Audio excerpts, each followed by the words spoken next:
আপনি আমাদের সাথে জুম কলে ঢাকায় ভার্চুয়াল মিটিংয়ে আমাদের সাথে মহানগর বিএনপির সাথে আপনি বৈঠক করেছিলেন। আমি আজ এই কাজকে খুবই আবেগাপ্লুত। 3 বছর আগে বলেছিলেন খুলনা মহানগর বিএনপিকে হারলে চলবে না, তোমাদেরকে জিততেই হবে। গত 3টি বছর আমরা অক্লান্ত পরিশ্রম করে আপনার সাথে দেওয়া কথা অক্ষরে অক্ষরে আমরা পালন করেছি। মাননীয় চেয়ারম্যান, আজকে সফল সম্মেলনের মধ্য দিয়ে, দ্বিতীয় অধিবেশন কাউন্সিলের মধ্য দিয়ে আমরা আপনাদের কাছে দেওয়া অঙ্গীকার, 16 বছর এই শহরে বিএনপির সম্মেলন হয়নি। 16 বছর পরে নেতা কর্মীদের আজকে উপস্থিতিতে পদচারণায় মুখরিত হয়েছে ঐতিহাসিক এই সার্কিট হাউস ময়দান। মাননীয় ভারপ্রাপ্ত চেয়ারম্যান, আপনার সাথে আমরা দেওয়া অঙ্গীকার আমরা রক্ষার চেষ্টা করেছি। প্রিয় সমাবেশ ডেলিগেট, কাউন্সিলর, ডেলিগেট ভাই ও বোনেরা, এখন আপনাদের সামনে বক্তব্য রাখছেন আজকের সভার প্রধান অতিথি, 18 কোটি মানুষের আশঙ্কার প্রতীক, জি ধন্যবাদ, হাসিনা পতনের আন্দোলনের মাস্টার মাইন্ড, আমাদের প্রিয় নেতা, জননেতা, বিএনপির ভারপ্রাপ্ত চেয়ারম্যান জননেতা তারেক রহমান। জননেতা তারেক রহমান বক্তব্য রাখছেন। জি ধন্যবাদ তুহিন। বিসমিল্লাহির রহমানির রহিম।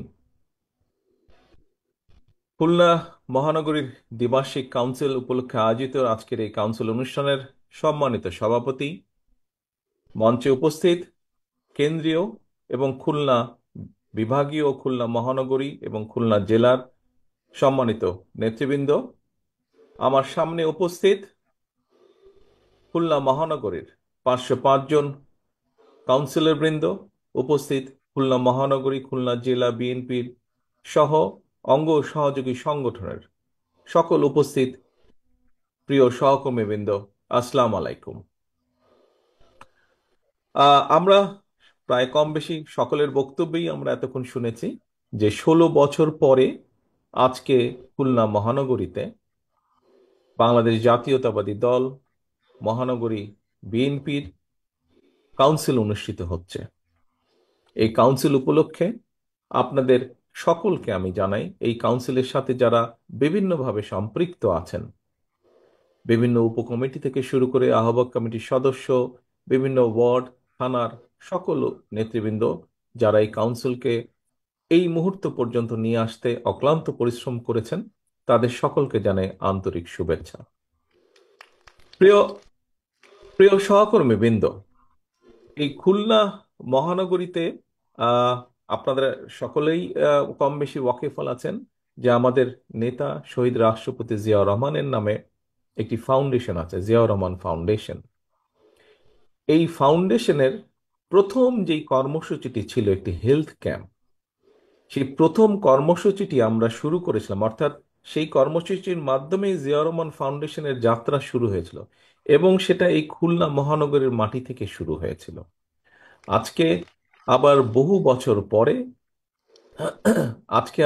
বছর পরে আরেকটি গুরুত্বপূর্ণ অনুষ্ঠানে, দলের একটি অত্যন্ত গুরুত্বপূর্ণ অনুষ্ঠানে আপনাদের সামনে আমি উপস্থিত হতে পেরেছি।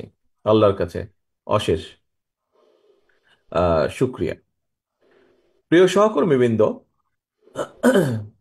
আমরা আজকে এখানে উপস্থিত হয়েছি বা একত্রিত হয়েছি কাউন্সিল উপলক্ষে। এখানে 3টি পদে নির্বাচন হবে। 3টি পদে একটি সভাপতি পদ, একটি সাধারণ সম্পাদক পদ এবং সহ সাংগঠনিক সম্পাদক পদ 3টি। সাংগঠনিক সম্পাদক পদ এখানে খুব সম্ভব 6 জন ব্যক্তি আছেন যারা ইলেকশন করবেন। আমাদের সাধারণ সম্পাদক পদে 3 জন আছেন, সভাপতি পদে 3 জন আছেন। এতগুলা মানুষের মাঝে নির্বাচন অনুষ্ঠিত হবে। কাউন্সিলর বৃন্দ সেখান থেকে সিদ্ধান্ত নেবেন যে অধিকাংশ কাউন্সিলর বৃন্দ আগামী সাংগঠনিক মেয়াদ পর্যন্ত কাদেরকে খুলনা মহানগরীতে দল পরিচালনার দায়িত্ব দেবে। অর্থাৎ আগামী দিন দলের লক্ষ্য, উদ্দেশ্য, নীতি, আদর্শ খুলনা মহানগরীর প্রান্তিক জনগোষ্ঠীর কাছে পৌঁছে দেবে, নিয়ে যাবে। আগামী সাংগঠনিক মেয়াদ পর্যন্ত খুলনা মহানগরীকে, দলের যে ভিত্তি, এই ভিত্তিকে মজবুতভাবে, আরো মজবুতভাবে গড়ে তুলতে সক্ষম হবেন। কাউন্সিলর বৃন্দ সেই সিদ্ধান্ত নেবেন আজকে, সেই সিদ্ধান্ত দেবেন আজকে। কিসের মাধ্যমে দেবেন? তাদের ভোটের মাধ্যমে কাউন্সিলর বৃন্দ দিবেন। প্রিয় সহকর্মী বৃন্দ, কিছুক্ষণ আগে একজন বক্তা বলেছেন যে এটি এটি আমার আইডিয়া বা আমার আহ, এটি আইডিয়া এটি। দেখুন, এখানে একটি কথা আমি পরিষ্কারভাবে উল্লেখ করতে চাই। এই যে ভোট প্রয়োগের মাধ্যমে, ভোট গ্রহণের মাধ্যমে, কাউন্সিলরদের মাধ্যমে দলের দলকে পুনর্গঠন করা, সাংগঠনিক ভিত্তিকে গড়ে তোলা, এটি আমার কোনো আইডিয়া না। এটি আমাদের দলের যে গঠনতন্ত্র আছে, সেই গঠনতন্ত্রের ভেতরে এটি উল্লেখ করে দেওয়া আছে। এটি বলে দেওয়া আছে কিভাবে আমরা দলকে একদম তৃণমূল থেকে কেন্দ্র পর্যন্ত গড়ে তুলব। এটি দলের নিয়ম। এভাবেই গণতন্ত্রের ভিত্তি রচিত হয়। এভাবেই কোনো সংগঠনের মধ্যে, কোনো দলের মধ্যে, এমনকি দেশের ভেতরে গণতন্ত্রের ভিত্তি এভাবেই রচিত হয়। আমরা আমি ব্যক্তিগতভাবে একজন রাজনৈতিক কর্মী হিসেবে বিশ্বাস করি, আমরা যদি এই প্রক্রিয়ার মাধ্যমে, হতে পারে বিভিন্ন প্রতিবন্ধকতার কারণে আমরা একদম যেভাবে চাই হয়তো সেভাবে আমরা সবসময় করে উঠতে পারি না, কিন্তু তারপরেও যদি আমরা প্র্যাকটিসটাকে, এই প্রসেসটাকে যদি প্র্যাকটিসের মধ্যে রাখি আমরা, তাহলে আমি একজন রাজনৈতিক কর্মী হিসেবে দৃঢ়ভাবে বিশ্বাস করি যে একটি সময় পরে গিয়ে অবশ্যই একদম গণতান্ত্রিকভাবে বলতে আমরা কম বেশি যা বুঝি সেরকম একটি পরিস্থিতিতে গিয়ে আমরা হাজির হব। ঠিক, প্রিয় সহকর্মীবৃন্দ, আমরা যখন পানি ফিল্টার করি, দেখবেন যে 2, 3, 4 স্তরে আমরা পানিটাকে ফিল্টার করি। প্রথম বা দ্বিতীয় স্তরেই কিন্তু পানিটি পরিষ্কার হয় না, বা খাওয়ার উপযুক্ত হয় না, পান করার উপযুক্ত হয় না, কয়েকটি স্তরের পরে হয়। ঠিক ডেমোক্রেসি বা গণতন্ত্র আমাদেরকে প্র্যাকটিস করতে হবে। আমরা যত এটিকে প্র্যাকটিস করব, এই প্র্যাকটিসটা যত আমরা করব, আস্তে আস্তে আস্তে গণতন্ত্রটা তত স্বচ্ছ হবে, তত জবাবদিহিমূলক হবে। প্রিয় সহকর্মীবৃন্দ, আজকে আমরা দলের ভেতরে এই গণতন্ত্র প্র্যাকটিস করছি, দলকে গণতান্ত্রিকভাবে গড়ে তোলার আমরা চেষ্টা করছি।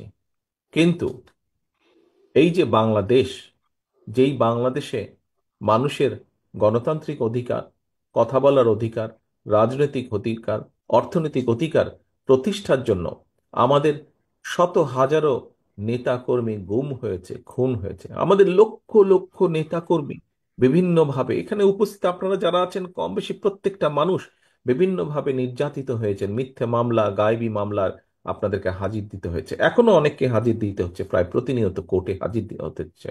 কেন? সেই একটি কারণ, দেশের মানুষের গণতান্ত্রিক অধিকার প্রতিষ্ঠিত করার জন্য। এখন বলতে পারেন যে দেশের মানুষের গণতান্ত্রিক অধিকার প্রতিষ্ঠিত করলে কি হবে? দলের ভিতরে গণতান্ত্রিক অধিকার প্রতিষ্ঠিত করলে দলের ভিত্তি যেমন শক্তিশালী হবে, দল পরিচালনার দায়িত্ব যেরকম ধীরে ধীরে সঠিক ব্যক্তিদের কাছে ফিরে যাবে, যারা দলকে নেতৃত্ব দিলে দল সুন্দরভাবে এগিয়ে যেতে পারবে, ঠিক একইভাবে দেশের ভেতরে যদি আমরা গণতান্ত্রিক প্র্যাকটিস করি, গণতন্ত্রের প্র্যাকটিস করি, ভোটের প্র্যাকটিস করি, ভোটের মাধ্যমে নির্বাচিত করি সেই প্রতিনিধিদেরকে, যারা জনগণের কথা বলবে, যারা জনগণের সমস্যার কথা বলবে, যারা দেশের সমস্যার কথা বলবে। অনেকে বলতে পারেন যে, বা অনেকে বলেন, বা অতীতেও আমরা দেখেছি যে অনেকে দেখেছি আমরা যে সবসময় নির্বাচন হলেই যে ভালো মানুষ আসে তা না। কথাটি সঠিক, আবার সঠিকও নয়। কিভাবে সঠিক নয়? একটু আগে যেই কথাটি বলেছি, আমরা যত বেশি গণতন্ত্র প্র্যাকটিস করব, যত বেশি ভোটের প্রক্রিয়াটি আমরা প্র্যাকটিস করব, তত ধীরে ধীরে ভালো মানুষগুলো, যেই মানুষগুলোকে সমাজ চায়, যেই মানুষগুলোকে সমাজের প্রয়োজন, দেশের প্রয়োজন, যে মানুষগুলোকে প্রয়োজন, সার্বিকভাবে বৃহৎ জনগোষ্ঠীর প্রয়োজন, সেই মানুষগুলো পর্যায়ক্রমিকভাবে সামনে চলে আসতে সক্ষম হবেন। কারণ যাদের যোগ্যতা আছে, যারা সৎ ব্যক্তি, যারা সঠিক নেতৃত্ব দেওয়ার ক্ষমতা রাখে, সেই মানুষগুলো যখন দেখবেন যে হ্যাঁ, একটি প্রক্রিয়া শুরু হয়েছে, যেই প্রক্রিয়ার মাধ্যমে যেই প্রক্রিয়ার মাধ্যমে আমরা যারা সঠিক কাজ করতে চাই, যারা সঠিক কথা বলতে চাই, সঠিকভাবে চলতে চাই, সেই মানুষগুলোর সুযোগ তৈরি হচ্ছে। প্রিয় সহকর্মীবৃন্দ, আমি একজন রাজনৈতিক কর্মী হিসেবে দৃঢ়ভাবে বিশ্বাস করি যে পর্যায়ক্রমিকভাবে আমরা সেই মানুষগুলোকে খুঁজে বের করতে সক্ষম হব, যেই মানুষগুলোর প্রত্যাশা এই দেশের বৃহৎ জনগোষ্ঠী, এই দেশ যেই মানুষগুলোর প্রত্যাশা করছে, যে মানুষগুলোর দিকে তাকিয়ে আছে। কাজেই আমাদেরকে যে কোনো মূল্যে একটি রাজনৈতিক দল হিসেবে, বিশেষ করে গণতন্ত্রের সপক্ষের শক্তি হিসেবে বাংলাদেশ জাতীয়তাবাদী দল আপনাদের সকলকে, আপনারা যারা এখানে শহীদ জিয়ার কর্মী, এখানে যারা দেশনেত্রী খালেদা জিয়ার সৈনিক, আপনাদের সকলকে, আমাদের সকলকে চেষ্টা করতে হবে, অব্যাহতভাবে আমাদেরকে চেষ্টা করতে হবে যে কোনো মূল্যে বাংলাদেশে গণতন্ত্র যাতে ফিরে আসে, যে কোনো মূল্যে বাংলাদেশের মানুষের ভোটের অধিকার যাতে প্রতিষ্ঠিত হয়। আমরা যদি ভোটের অধিকারকে প্রতিষ্ঠিত করতে পারি বাংলাদেশের মানুষের, তাহলেই আমরা বাংলাদেশকে যেই সর্বনাশের সর্বনাশের যেই খাদের কিনারায় বাংলাদেশ চলে গেছে, সেখান থেকে ধীরে ধীরে আমরা উঠিয়ে আনতে সক্ষম হব। প্রিয় সহকর্মীবৃন্দ, আমরা একটু আগে, আমি এখানে আপনাদের সাথে যোগ দিয়েছি প্রায় ঘন্টাখানেক আগে, তার আগে থেকেও আপনাদের এই অনুষ্ঠান, আমাদের এই সম্মেলন অনুষ্ঠান শুরু হয়েছে। সেই অনুষ্ঠানে আমরা বিভিন্ন বক্তার বক্তব্য শুনেছি। অতীতে কি হয়েছে আমরা দেখেছি, কিভাবে বাংলাদেশের গণতন্ত্র ধ্বংস হয়েছে, কিভাবে মানুষের উপরে অত্যাচার নির্যাতন হয়েছে আমরা শুনেছি। এবং শুধু যে আমরা শুনেছি তা না, একটু আগেই আমি বলেছি, এখানে আপনারা যারা আজকে উপস্থিত আছেন, কাউন্সিলর হিসাবেই উপস্থিত থাকুন, অথবা কাউন্সিলর না হলেও বিএনপি সহ বিএনপি বিভিন্ন অঙ্গ সহযোগী সংগঠনের বিভিন্ন পর্যায়ের নেতাকর্মী যারা আপনারা উপস্থিত আছেন, এমনকি এখানে সাধারণ মানুষ অনেক উপস্থিত আছেন, প্রত্যেকেই আমরা দেখেছি কিছুদিন আগেও কিভাবে অত্যাচার নির্যাতন হয়েছে। প্রিয় সহকর্মীবৃন্দ, আমাদের বহু সহকর্মীকে আমরা হারিয়েছি। আমাদের বাইরেও, বিশেষ করে গত জুলাই আগস্ট মাসে আমরা দেখেছি কিভাবে নিরীহ সাধারণ মানুষের উপর অত্যাচার নির্যাতন হয়েছে, কিভাবে 1400 মানুষ শহীদ হয়েছেন আজকের এই মুক্ত পরিবেশকে উপহার দেওয়ার জন্য। কিন্তু সহকর্মীবৃন্দ, আমাদেরকে থেমে থাকলে চলবে না, আমাদেরকে সামনে এগোতে হবে। আজকে বিভিন্ন বিষয়, এটি রাজনীতির একটি অংশ, বিভিন্ন বিষয়ে আলোচনা হবে, তর্ক হবে, বিতর্ক হবে। তবে আমাদেরকে খেয়াল রাখতে হবে আমরা তর্ক বিতর্ক করতে গিয়ে দেশে এমন পরিস্থিতির উদ্ভব যাতে না হয়, যাতে করে সেই স্বৈরাচার হোক অথবা এমন কেউ হোক যারা বাংলাদেশের ভালো চায় না, এমন কেউ সুযোগ পেয়ে যাক। এ ব্যাপারে আমাদেরকে সতর্ক থাকতে হবে। এর একই সাথে আমাদেরকে সতর্ক থাকতে হবে আরো একটি বিষয়ে। প্রিয় সহকর্মীবৃন্দ, আমাদেরকে সতর্ক থাকতে হবে যে আমরা অযাচিত অযাচিত তর্ক বিতর্ক করে জনগণ এবং দেশের স্বার্থ রক্ষা থেকে যাতে দূরে সরে না যায়। আমাদের সামনে অনেক অনেক কাজ আছে। আমরা যখন রাজনীতিবিদ হোক, সমাজসেবী হোক, বিভিন্ন বুদ্ধিজীবী হোক, বা বিভিন্ন সুশীল সমাজের ব্যক্তিবর্গ নিয়ে হোক না কেন, আমরা যখন কোনো জায়গায় কথা বলার কোনো সুযোগ পাই, আমরা তখন বলি যে আমাদেরকে আমাদের এই শিক্ষা ব্যবস্থার দিকে নজর দিতে হবে, আমাদেরকে আমাদের স্বাস্থ্য ব্যবস্থার দিকে নজর দিতে হবে, আমাদেরকে আমাদের কৃষি ব্যবস্থার দিকে নজর দিতে হবে, আমাদেরকে নজর দিতে হবে এই যে দ্রব্য মূল্যের যে ঊর্ধ্বগতি, এই যে সাধারণ মানুষ প্রতিদিন যুদ্ধ করছে নিত্য প্রয়োজনীয় দ্রব্য মূল্যের যে ঊর্ধ্বগতি, বাজার সিন্ডিকেট বা যেটাই যেভাবে আমরা বলি, এটির দিকে আমাদের নজর দিতে হবে, এটির বিরুদ্ধে ব্যবস্থা গ্রহণ করতে হবে। প্রিয় সহকর্মীবৃন্দ, এই যে কয়েকটি কথা বললাম, আমাদেরকে এই কাজগুলো করতে হবে, এবং এই কাজগুলো যদি না করি আমরা এই দেশকে রক্ষা করা যাবে না। এই কাজগুলো করতে হলে দেশের মধ্যে আমাদেরকে স্থিতিশীলতা আনতে হবে। এই কাজগুলো যদি আমাদেরকে করতে হয়, আমাদেরকে ঠান্ডা মাথায় বসে আলোচনা করে করতে হবে। এই কাজগুলো যদি করতে হয়, আমাদেরকে সঠিক ব্যক্তিদেরকে নির্বাচিত করতে হবে যারা দেশের মানুষের জন্য, দেশের জন্য এই কাজগুলো করবে। প্রিয় সহকর্মীবৃন্দ, আপনাদেরকে একটি উদাহরণ আমি দিতে চাই এইখানে। আমি বাস করছি, বর্তমানে বাধ্য হয়ে গত 15-16 বছর ধরে আমি যুক্তরাজ্যে আছি, প্রবাস জীবনে আছি আমি।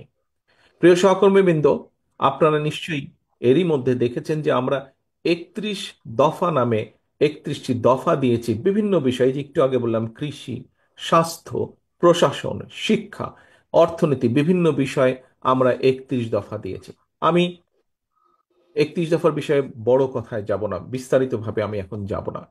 এই 31 দফার মধ্যে আমরা একটি দিয়েছি স্বাস্থ্য ব্যবস্থা, বাংলাদেশের মানুষের, জনগণের স্বাস্থ্য ব্যবস্থা। এবং সেখানে আমরা উল্লেখ করেছি যে যুক্তরাজ্যের যে এনএইচএস আছে, এই এনএইচএস এর আদলে আমরা চেষ্টা করব, আমাদের উদ্যোগ থাকবে, আমাদের পরিকল্পনা আছে যে বাংলাদেশের মানুষের জন্য স্বাস্থ্য ব্যবস্থা আমরা গড়ে তুলব। প্রিয় সহকর্মীবৃন্দ, কথাটি শুনতে খুব ভালো লাগে, কথাটি খুব আশার কথা, যে যুক্তরাজ্যের মানুষ, আমরা জানি, এই দেশের রাষ্ট্র, এই দেশের নাগরিক, এই দেশে বৈধভাবে যারা, এই যুক্তরাজ্যে বৈধভাবে যারা বসবাস করে, এই দেশের নিয়মকানুনের ভিতরে যারা বসবাস করে, সেরকম প্রত্যেকটি নাগরিক স্বাস্থ্য ব্যবস্থার সব রকম সব রকম সব রকম টেক কেয়ার এই দেশের রাষ্ট্র করে থাকে। অর্থাৎ একটা মানুষের যদি হার্টের অ্যাটাক করে, তাহলে তার বাইপাস অপারেশন হোক, তার স্টেন্টিং হোক, যে কোনো ব্যবস্থা হোক না কেন, রাষ্ট্র সেই ব্যয়ভার বহন করে। আমরা চাই বাংলাদেশের মানুষের জন্য এইরকম একটি স্বাস্থ্য ব্যবস্থা গড়ে তুলি। প্রিয় সহকর্মীবৃন্দ, এই যে এনএইচএস, এই যে স্বাস্থ্য ব্যবস্থা, এই কাজটি যুক্তরাজ্যে, এই দেশে শুরু হয়েছিল 1948 সালে। অর্থাৎ আজকে থেকে 77 বছর আগে তারা এই এনএইচএস করেছে, এবং 77 বছর সময় লেগেছে, কম বেশি 50 বছরেরও বেশি সময় লেগেছে আজকের এই অবস্থায় আসার জন্য। প্রিয় সহকর্মীবৃন্দ, আপনাদের সামনে যে কথাটি আমি বলতে চাইছি, শুধু স্বাস্থ্য ব্যবস্থা নয়, স্বাস্থ্য বলুন, কৃষি বলুন, শিক্ষা বলুন, ইন্ডাস্ট্রি বলুন, যাই বলি না কেন, আমাদেরকে এই স্বৈরাচার যে জায়গায় রেখে গিয়েছে, দেশনেত্রী খালেদা জিয়া একটি কথা বলেছিলেন যে এই স্বৈরাচার ধ্বংস করে দিয়ে দেশ থেকে পালিয়ে যাবে। আজ বহু বছর আগে দেশনেত্রী সেই কথাটি বলেছেন, আজ পরতে পরতে সেই কথাটি সত্য হয়েছে, যে স্বৈরাচার লুটপাট করে, এই যেই স্বৈরাচার পালিয়ে গেছে লুটপাট করে, এই দেশকে ধ্বংস করে দিয়ে তারা পালিয়ে গেছে। এই দেশে রয়ে গিয়েছে আমরা, এই দেশের মানুষ, সাধারণ মানুষ এই দেশে রয়ে গিয়েছে।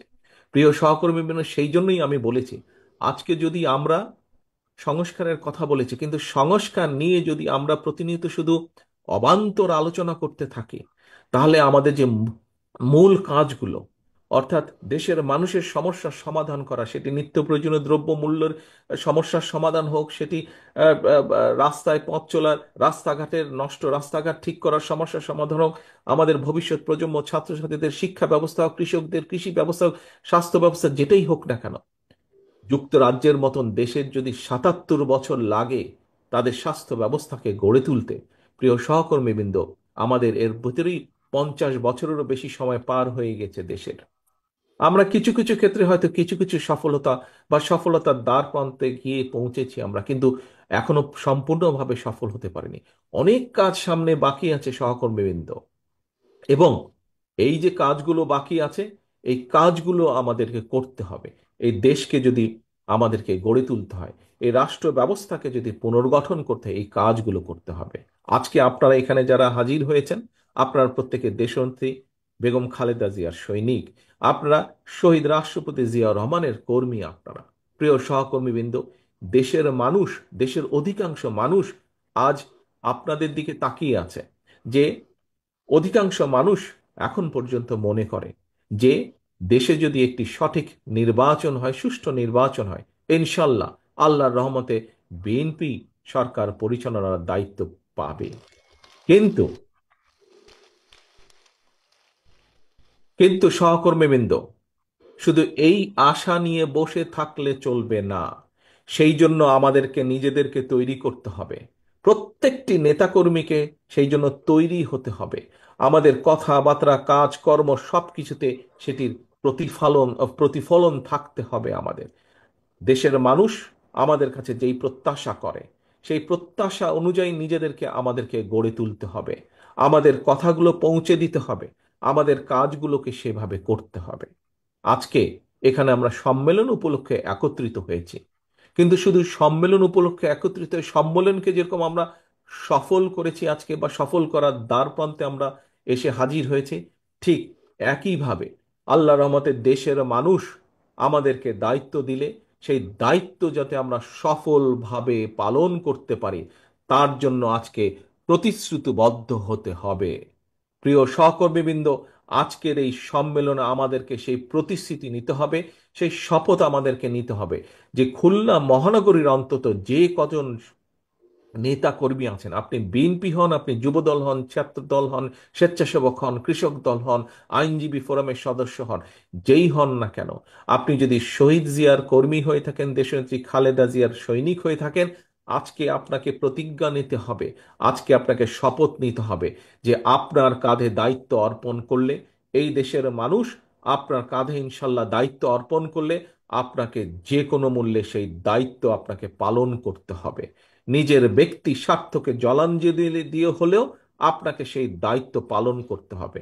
কারণ কারণ একটি, এই দেশের স্বাধীনতার ঘোষককে, স্বাধীনতার ঘোষক শহীদ রাষ্ট্রপতি জিয়াউর রহমান, অর্থাৎ এই দলের যে প্রতিষ্ঠাতা, এই দেশে বহুদলীয় গণতন্ত্রের প্রবর্তককে শহীদ রাষ্ট্রপতি জিয়াউর রহমান।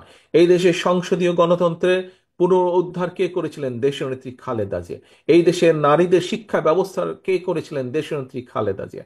কাজেই প্রিয় সহকর্মীবৃন্দ, সেই খাল কাটা যদি আবার শুরু করতে হয়, সেই নারীদের শিক্ষা ব্যবস্থাকে যদি আরো এগিয়ে নিয়ে যেতে হয়, দেশের মানুষের দ্বার প্রান্তে যদি স্বাস্থ্য ব্যবস্থাকে পৌঁছে দিতে হয়, অতীতের কাজগুলো দেখেই আমাদের হয়তো অনেক সীমাবদ্ধতা ছিল, আমরা অনেক কিছু করতে চেয়েও হয়তো অনেক কিছু করতে পারিনি।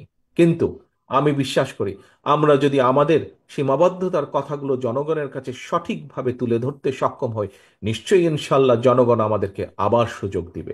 এবং এইবার সুযোগ দিলে আমরা যেই সীমাবদ্ধতার কারণে যে কাজগুলো বিগত আগে করতে পারিনি, সেই কাজগুলো আমাদেরকে এবার সমাপ্ত করতে হবে, অন্তত শুরু আমাদেরকে করতে হবে সেই কাজগুলো। প্রিয় সহকর্মীবৃন্দ, সময় হয়ে গেছে জোহরের আজানের সময়, নামাজের সময় হয়ে গেছে, আমাদের দ্বিতীয় অধিবেশনের সময় হয়ে গেছে।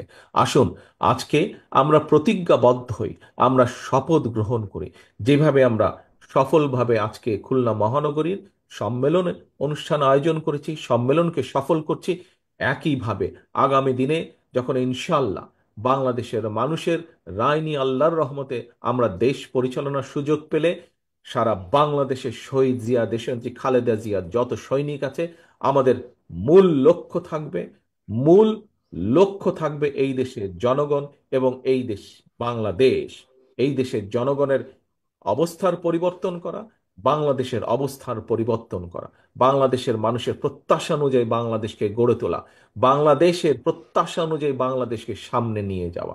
এই হোক আজকে আমাদের এই সম্মেলনের প্রত্যাশা, এই হোক আমাদের এই সম্মেলনের প্রতিজ্ঞা, আমাদের আজকের এই সম্মেলনের শপথ। সকলকে আন্তরিকভাবে ধন্যবাদ জানিয়ে এবং একই সাথে আবারও এই সম্মেলনের সফলতা কামনা করে এবং এই সম্মেলনকে সফল করার জন্য যারা যারা অক্লান্ত পরিশ্রম করেছেন, আমার সেই প্রতিটি সহকর্মীকে আন্তরিকভাবে শুভেচ্ছা জানিয়ে আমার বক্তব্য শেষ করছি। আল্লাহ হাফেজ। বাংলাদেশ জিন্দাবাদ, বাংলাদেশ জাতীয়তাবাদী দল জিন্দাবাদ। ধন্যবাদ।